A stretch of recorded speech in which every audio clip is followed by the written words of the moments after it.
अभिनंदन है, बहुत बहुत नमस्कार।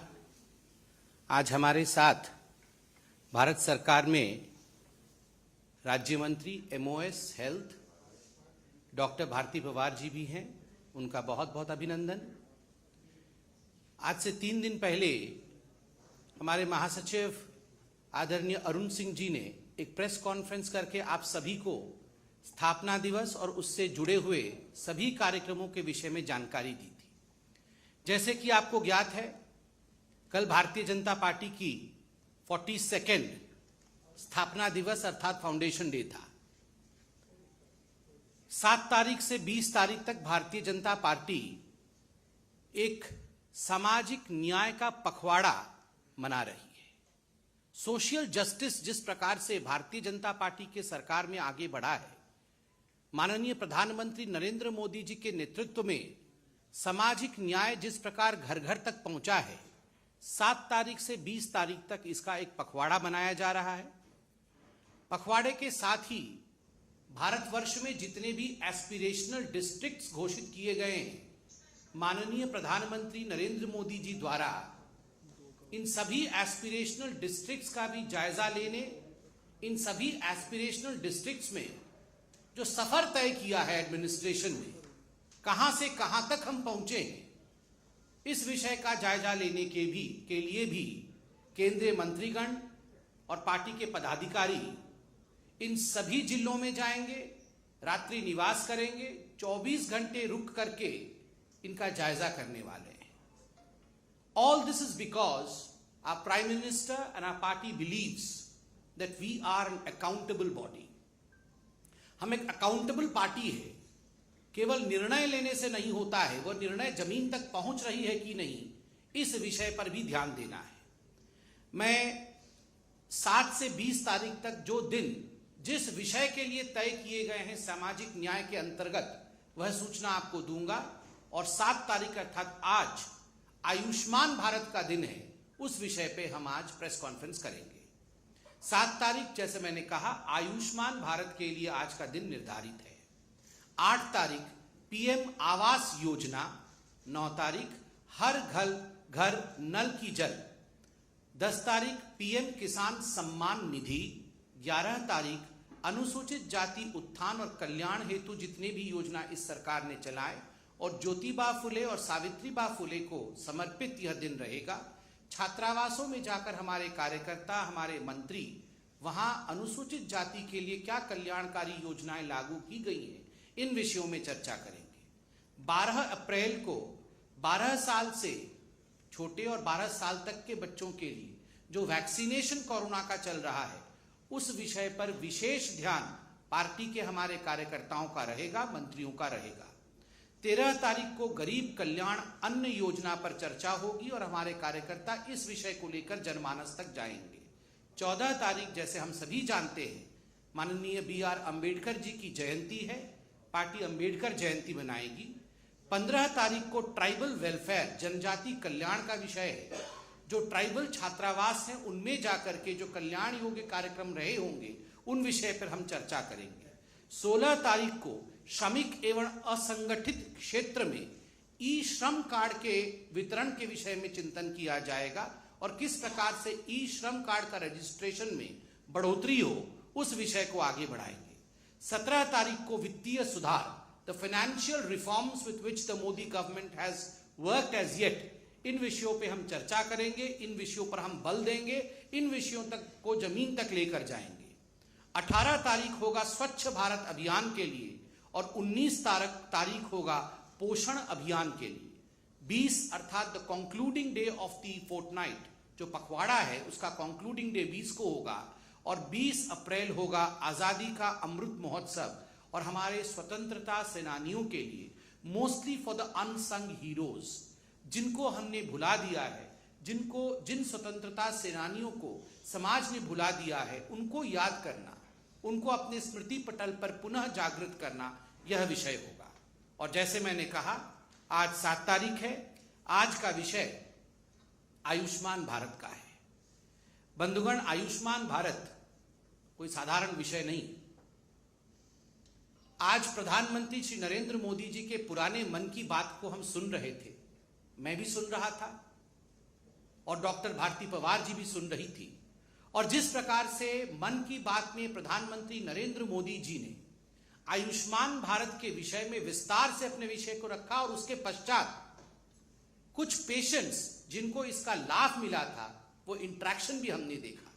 मुझे याद है राजेश प्रजापति नामक वह व्यक्ति जो कॉर्नरी हार्ट डिजीज से पीड़ित था, किस प्रकार से वह अपना जान बचा पाता है, क्योंकि उसके पास वह गोल्डन कार्ड था जिसने उसे एक आयुष्मान भारत के माध्यम से वो स्वास्थ्य लाभ कराता है। ठीक उसी प्रकार सुख देवी की कहानी जिसकी नी रिप्लेसमेंट होती है, और अभी भारती पवार जी ने कहा कि अंडमान निकोबार की वो लड़की जो एक रिक्शा चालक की लड़की थी, स्कूल में पढ़ती थी, अचानक बीमार पड़ी, ऑपरेशन की आवश्यकता पड़ी, पिता बेचारे बहुत गरीब थे, ऑपरेशन कराने में असमर्थ थे, मगर बेटी ने ऑनलाइन जाके देखा कि उनका परिवार रजिस्टर्ड था आयुष्मान भारत में। किस प्रकार बेटी खुद जाके मुफ्त में चिकित्सा होके आती है, चिकित्सा लेकर आती है, ऑपरेशन करा कर आती है, स्वास्थ्य लाभ करती है।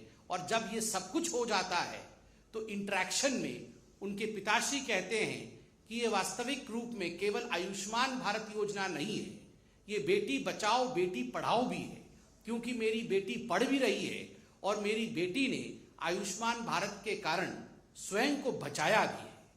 ये एक बहुत, मैं कहूँगा, हम सब के लिए शायद बड़ा विषय नहीं हो सकता है, क्योंकि we can afford treatment, we can go to the best of the doctors, but just imagine जो गरीब हैं, जो वंचित हैं, जिनके पास इतने पैसे नहीं हैं कि वो अच्छे से अच्छा चिकित्सा ले सके, उनके लिए प्रधानमंत्री जी ने जो किया है उसका नतीजा रहा कि 3 जनवरी 2018 को आयुष्मान भारत लॉन्च होता है, और 19 में ही 100 दिनों के अंदर WHO के DG डायरेक्टर जनरल वो बधाई देते हैं, शुभकामनाएं देते हैं नरेंद्र मोदी भारत के प्रधानमंत्री को, और JP नड्डा जी जो उस समय भारत के स्वास्थ्य मंत्री थे। ये हमारे लिए गर्व का विषय है कि हमारे माननीय प्रधानमंत्री, हमारे सर्वोच्च नेता नरेंद्र मोदी जी और हमारे वर्तमान के अध्यक्ष जो उस समय हेल्थ मिनिस्टर थे आदरणीय JP नड्डा, दोनों के आशीर्वाद के कारण यह फलीभूत हुआ। 100 करोड़ परिवारों तक, अर्थात लगभग 50 करोड़ व्यक्तियों को 5 लाख रुपए तक की चिकित्सा मुफ्त मुहैया कराना, यह आयुष्मान भारत का मुख्य बिंदु है। Just imagine 50 crore people, 5 lakh rupees treatment free of cost. This is not a small feet. यह कोई छोटा विषय नहीं है, यह एक बहुत बड़ा कीर्तिमान है। और इसी कारण से पूरे विश्व में अगर सही मायने में देखा जाए तो स्वास्थ्य क्षेत्र में, हेल्थ सेक्टर में पूरे विश्व का अगर सबसे बड़ा अचीवमेंट कोई है तो वो आयुष्मान भारत है हिंदुस्तान का। ये कहना अतिशयोक्ति नहीं होगा। मैं अंत में सिर्फ इतना कहूंगा कि कुछ राज्य पीछे छूट गए हैं जिन्होंने आयुष्मान भारत के लाभ को अपने जनता तक नहीं पहुंचाया है। जनता जनार्दन होती है, जनता को इस लाभ से वंचित न रखा जाए। यह दिल्ली की सरकार, उड़ीसा की सरकार और पश्चिम बंगाल की सरकार से हमारी गुहार है कि ठीक है, हो सकता है आपकी भी योजना हो, कोई स्वास्थ्य की योजना हो, मगर डबल इंजन की बेनिफिट अगर आपके जनता को मिले तो व्यारे न्यारे हो जाए। आपका बेनिफिट और हमारा भी बेनिफिट, दोनों बेनिफिट मिलके यदि आपके राज्य की जनता, हमारी भारत की जनता स्वस्थ रहे तो इसमें किसी को आपत्ति नहीं होनी चाहिए। दिल्ली, उड़ीसा और वेस्ट बंगाल यह भी स्वास्थ्य के इस आयुष्मान भारत के लाभ को जनता तक पहुंचाएं। और अभी जैसे मुझे डॉक्टर साहब ने बताया कि लगभग 3.3 करोड़ लोगों को यह सुविधा दे जा चुकी है। अभी तक आयुष्मान भारत की जो सुविधा है वो 3.3 करोड़ लोगों तक पहुंचाई जा चुकी है, और लगभग 38,000 करोड़ रुपया अभी तक भारत सरकार ने इस बाबत खर्च किया है। अब मैं निवेदन करूंगा डॉक्टर भारती पवार जी से कि she will please brief you on the nitty gritty and the fineness of Ayushman Bharat Yojana. Thank you so much. Over to Bharati ji. धन्यवाद संबित जी। नमस्कार। आज महत्वपूर्ण सब्जेक्ट है जो कि हमारे हेल्थ स्ट्रक्चर को गत कई वर्षों से, जब से नरेंद्र भाई मोदी जी की सरकार बनी है, तो इस विश्वास को लेके आगे बढ़ रही है कि बेसिक सुविधाएं जो आज गांव-गांव तक पहुंचनी चाहिए और पहुंचने के बाद उन्हें वहाँ पे ही ट्रीटमेंट मिले, चाहे वो प्राइमरी लेवल का हो, सेकेंडरी लेवल का हो या टर्शरी लेवल का हो। उस मायने में आज हमारी सरकार काम कर रही है। मुझे इस बात को लेके खुशी है कि आज गांव में भी जाएंगे तो पीएचसी है, सीएचसी है, हमारा डिस्ट्रिक्ट हॉस्पिटल है, वहाँ तक सुविधा बढ़ाने के लिए पीएम आयुष्मान भारत जैसी योजना, जिसमें कि पीएम आयुष्मान भारत में हेल्थ एंड वेलनेस सेंटर बनने चाहिए। ये हेल्थ एंड वेलनेस सेंटर ऐसी सुविधा प्रदान करेंगे कि जो ग्रामीण क्षेत्र में उसी जगह वही लोगों को ये सुविधा देंगे, जिसमें कई सारे टेस्ट बढ़े हैं, कई सारे डॉक्टर्स के विजिट बढ़े हैं, चाहे वहाँ टेलीकंसल्टेशन ले सकते हैं, एक एक्सपर्ट की ओपिनियन वहाँ मिल सकती है। इस हिसाब से ये हेल्थ एंड वेलनेस सेंटर है, योगा है, मेडिसिन है, आयुर्वेदा है, ये इंटीग्रेशन भी वहाँ मेंटेन किया है। उसके बाद अगर उन्हें कुछ सुविधा सेकेंडरी लेवल को मिलनी है या टर्शरी लेवल को मिलनी है, वो भी सुविधा देने के लिए सरकार प्रतिबद्ध है। लेकिन अगर कोई वंचित रहता है, अगर वो ऑपरेशन नहीं करवा रहा है, तो SECC डेटा जो कि हमारा census socio economic caste census 2011 का था, जो कि एक households includes are based on deprivation and occupational criteria, तो उन क्राइटेरिया को ध्यान में रखते हुए उन लोगों की एक सूची बनी और जिनमें चिन्हित किए ये 10 करोड़ 10.74 करोड़ फैमिलीज, जो कि लगभग आज की तारीख पे देखा जाए तो 50 करोड़ बेनिफिशियरीज को ये हेल्थ इंश्योरेंस, जो कि 5 लाख का इंश्योरेंस पर फैमिली पर ईयर कवर करता है। इसमें बड़ी बात यह है कि जो भी ऑपरेशन सर्जरी करवाने हैं, इसके लिए कुछ अस्पताल एम्पैनल्ड किए हैं, कुछ वहाँ पे नंबर दिए हैं, प्रोटोकॉल बने हैं, सर्जरीज करेंगे, ट्रीटमेंट करेंगे, और वो सभी सर्जरीज इंक्लूड किए हैं जो कि आम आदमी को, जो कि एक सामान्य परिवार को चिंतित करती है। लगभग आज के दिन में देखा जाए तो ऐसी 1670 ऐसी प्रोसीजर्स है जो कि इसमें कर सकते हैं और पेशेंट इसके लाभ ले रहे हैं। आज कई अस्पताल इसमें जुड़े हैं, जैसे कि कहा कुछ 3 राज्यों को छोड़ के, उड़ीसा, दिल्ली और पश्चिम बंगाल को छोड़ के हमारे बाकी राज्यों और यूटीज में ये योजना अच्छा काम कर रही है। स्टेट और सेंट्रल गवर्नमेंट के साथ मिली ये योजना है, तो अगर कुछ एडिशनल भी बेनिफिशियरीज आते हैं, वो स्टेट्स की लिस्ट में आते हैं, तो वो भी स्टेट के थ्रू इस योजना में जुड़े हैं, लेकिन वो स्टेट के शेयर में आएंगे।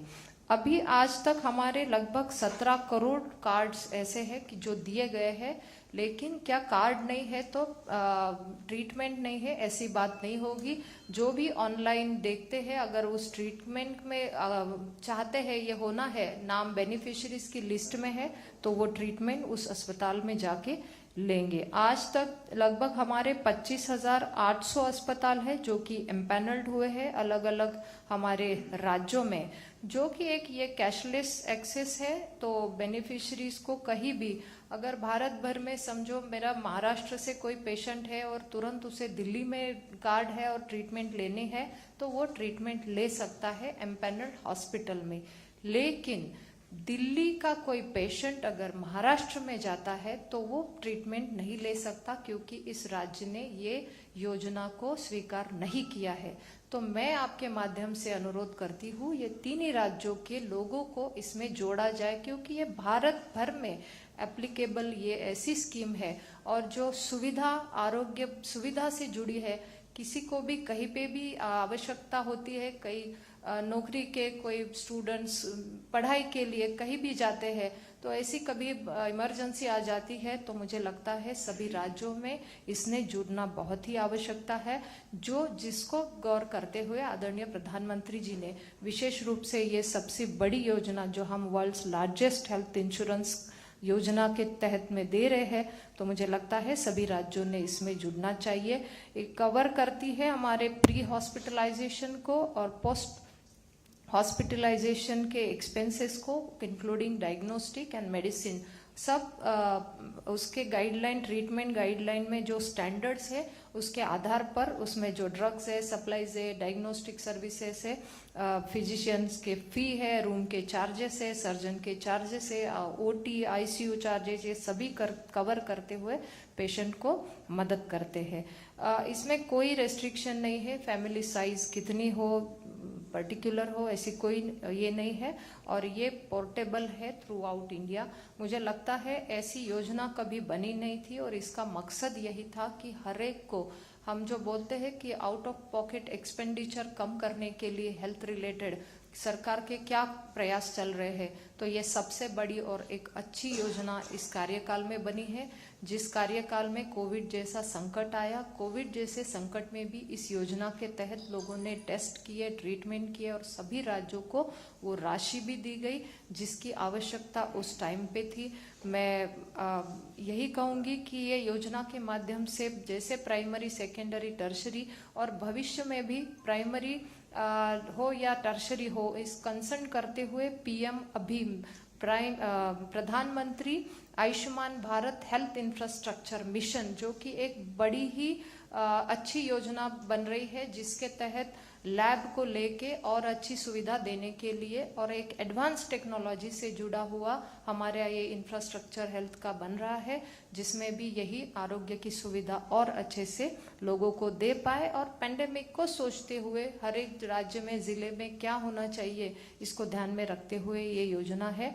और प्रधानमंत्री डिजिटल हेल्थ मिशन, ये भी एक हमारा आयुष्मान भारत का पिलर है, जिसमें कि डिजिटल हेल्थ कार्ड बनेंगे, तो वो पेशेंट को अगर हमारा रिकॉर्ड देखना है, क्या डायग्नोसिस हुआ है किसी अस्पताल में, तो वो बिल्कुल ही वो देख पाते हैं उसी अस्पताल में, जो कि वो डॉक्टर के और पेशेंट के अपने मतलब उनका खुद का ये कहना होगा, और तभी उनके कंसेंट से ही वो कार्ड बनेगा और उसकी सुविधा प्राप्त होगी, जिसके कारण पेशेंट अगर कहीं दूसरे अस्पताल में जाते हो तो ये हेल्थ कार्ड के थ्रू हमें वो उसका फाइल भी मिलेगा और तुरंत डायग्नोसिस या तुरंत उनके जो भी प्रॉब्लम्स है वो कैच किए जाएंगे। तो मुझे लगता है एक एडवांस टेक्नोलॉजी को ध्यान में रखते हुए एक ऐसी पहल आज इस क्षेत्र में हो रही है। मुझे लगता है ये जब नेतृत्व की विशाल सोच होती है तभी हो सकता है, क्योंकि मैं एज ए डॉक्टर देख रही हूँ कि आज पैंडेमिक में जब कोविड आया तो वो वायरस को देखना, आइसोलेट करना, उसको टाइम देना, तो संबित जी इतना अनुभव हुआ कि हम लोग सब अननोन थे, नए थे, लेकिन भविष्य में अगर ऐसे पेंडेमिक ऐसा कुछ वायरस आता है तो BSL 3 लैब का भी इस पीएम अभीम में इंफ्रास्ट्रक्चर में ऐसी 4 लैब है जो मोबाइल लैब है, जो कि कहती है कि ये लैब उसी जगह पे जाएगी तुरंत कि जहां समझो कुछ खतरा है, कुछ नया वायरस आया है, तो वो जाके उसी जगह पे वो तुरंत जांच करेगी, ताकि वो एरिया भी कंटेमिनेशन से हम लोग रोक पाएंगे और वहीं पे उसका इलाज भी तुरंत दे पाएंगे। तो मुझे लगता है इतनी सोच और इतनी पेंडेमिक को सोचते हुए एक अच्छी हमारी पहल है जो कि इन सभी पिलर्स में दिखती है। मुझे लगता है ये योजना एक नए भारत को, एक अच्छा आयुष्मान भारत को बनाने के लिए बहुत ही सक्षम है, जिसका हम रिजल्ट देख रहे हैं कि आज 38,000 करोड़ इतनी मदद अगर पेशेंट्स को मिली है, तो जरूर ये हमारी सभी भारतीय वासियों के परिवार को एक बहुत बड़ी मात्रा में मदद की है, जिनका उदाहरण संबित जी ने बताया कि हमारी बेटियां हो या चाहे हमारी माताएं हो, उनको हम मदद करते हैं और उसमें बहुत ही बेसिक जैसे टोटल नी रिप्लेसमेंट हो, हिप रिप्लेसमेंट, जॉइंट रिप्लेसमेंट हो, आर्टरी बाईपास हो, तो मुझे लगता है इतनी बेसिक है जिनकी लोगों को चिंताएं रहती है कि मैं अब कैसे करूं। तो इस माध्यम से ये मदद करने में ये योजना बहुत ही अच्छी काम कर रही है। फिर एक बार मैं कहूंगी कि आपके माध्यम से जो ज़्यादा मतलब इसमें काम करेंगे। जिस तरीके से हमने ठान लिया है कि इस सामाजिक न्याय पखवाड़े के दौरान भी हमारे सभी कार्यकर्ता जो कि पहुंचेंगे और इसी योजना को लेके आगे जाएंगे, और जहां कार्ड नहीं है तो वो बनने के लिए वो गांव-गांव तक अवेयरनेस करेंगे कि ये माध्यम से हम कार्ड भी ले ले और उन परिवारों को भी एक तसल्ली दे कि आपके लिए ये हेल्थ इंश्योरेंस है, ताकि उन्हें समय पर ये मदद मिले। धन्यवाद। Thank you so much. कोई प्रश्न हो तो पूछ सकते हैं। सर, अखिलेश यादव ने गोरखपुर मामले में मुर्तजा को मनोरोगी बताया है और कहा है कि बीजेपी से जानबूझकर तोड़ दे रही है, बढ़ा चढ़ा कर पेश कर रही है। देखिए, आज का विषय आयुष्मान भारत पे है। स्वाभाविक है, आज प्रश्न उत्तर भी इसी विषय पर होगा।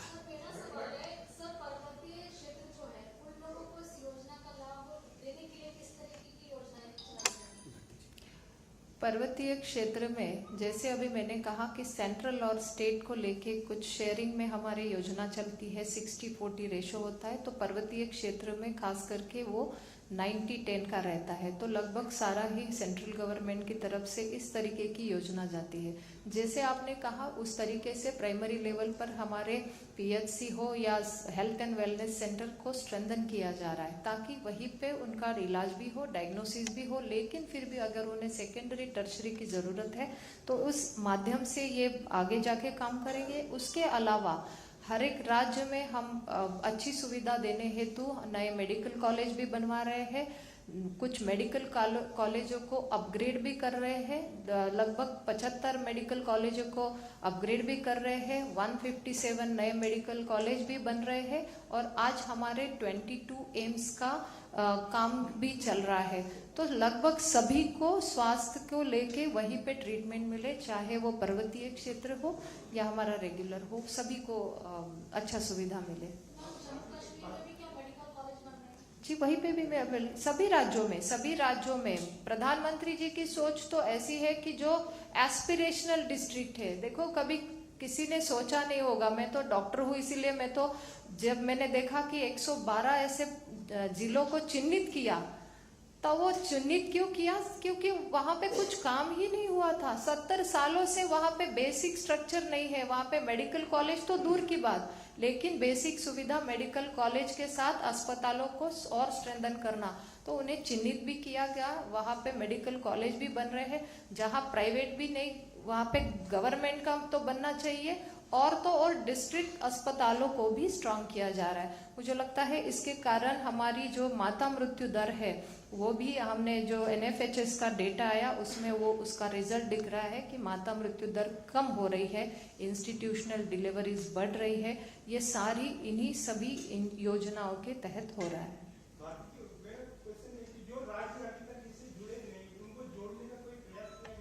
जी जरूर, आपके सुझाव, और मैं तो चाहूंगी हर एक नागरिक का अधिकार होता है कि जो भी योजनाएं हैं वो मिलनी चाहिए, चाहे वो राज्य की हो चाहे वो केंद्र की हो, लेकिन इसमें जो है ये स्टेट और सेंट्रल शेयर के माध्यम से ये योजना बनी है। तो हम चाहते हैं कि हम राज्यों को वो निर्भर करते हैं कि राज्य सरकार इसमें जुड़े और राज्यों के माध्यम से ये मदद मिले, लेकिन जैसा कि 3 राज्यों ने जुड़े नहीं है, तो जब तक वो जुड़ते नहीं है हम उनका इंश्योरेंस कैसे भरेंगे और कैसे उनको इस लाभार्थी की योजना में ये शामिल करेंगे, तो वो लोग वंचित रह रहे हैं।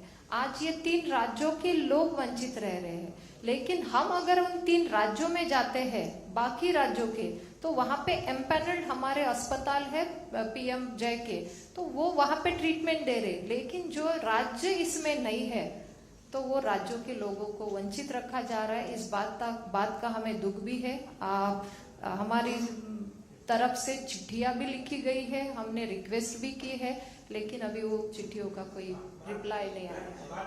आपने कहा कि 50 करोड़ लोगों को इसका लाभ मिलना है, 4.5 साल हो गए ये सोचना कि सितंबर में 5 साल पूरे हो जाएंगे, केवल 16-17 करोड़ लोगों का अभी तक गोल्डन कार्ड बन पाई की पहचान हो पाई है कि है, बाकी अभी 33 करोड़ लोग या 34 करोड़ लोग, उन्हें पता ही नहीं आपको कि वो कौन है जिनको मिलना है। नहीं जी, आपका सवाल बिल्कुल सही है, लेकिन बहुत बार ऐसा होता है कि कोई भी यहाँ से योजना बनती है तो यह स्टेट के थ्रू जाती है, तो स्टेट ने भी थोड़ा उसमें जुड़ना भी चाहिए और ग्राउंड तक उसमें अवेयरनेस कैंप भी करना चाहिए। हमारी तरफ से आपके द्वार आयुष्मान ऐसा भी एक कैंपेन चला जिसमें हमारे आशा वर्कर, पंचायत के मेंबर्स, आंगनवाड़ी सेविकाएं लगी, जिन्होंने जाके कैंपेन भी करा, नाइट कैंप्स भी किए, क्योंकि लेबर दिन में टाइम नहीं मिलता है, तो नाइट कैंप्स भी हुए जिसमें ये कार्ड बने। तो ये तो लगभग 4.7 करोड़ कार्ड्स भी बने।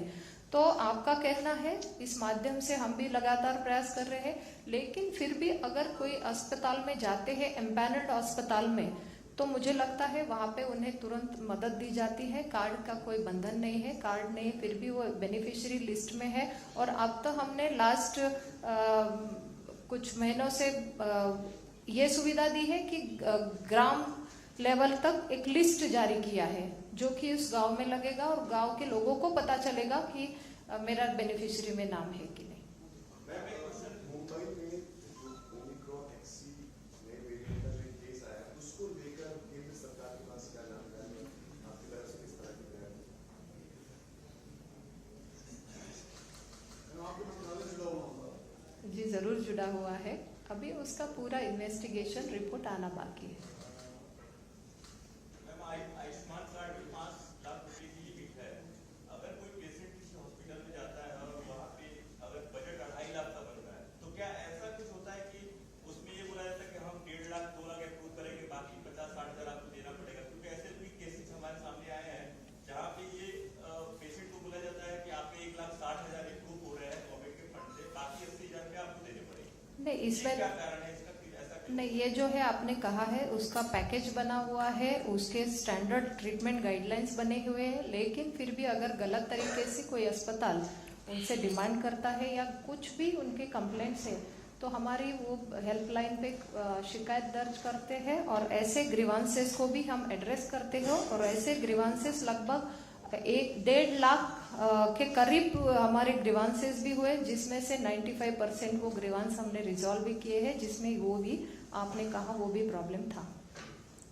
Thank you very much friend.